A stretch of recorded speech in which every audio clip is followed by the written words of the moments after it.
Biz burada gelirken benim ayağım takıldı. Bunları çağırdım. Bunlar peçete vardı yerde. Dedi bir şey içinde var galiba. Böyle sert bir şey.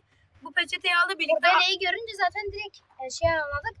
Arkadaşımız alıp kaçtı. Biz gelip fırına bu verdik. ikisi açtı. Bu ikisi açtı. Suat abimize. Altın Suat çıktı. abimiz direkt polis abileri aradı.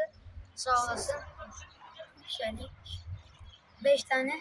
3 çeyrek. 3 çeyrek 2 yarım. Şu şekilde göstereyim. Günün kahramanı o.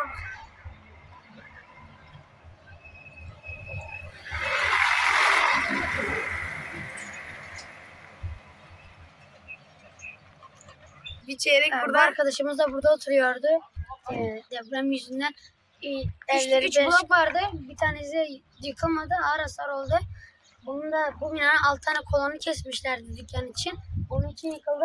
O arkadaşım bu bina zaten o yan binaya vurduğu için o 2 bina kat çöktü. Bu arkadaşım bile kaldı. Onlar Üçüncü da kattalardı diye kurtardı.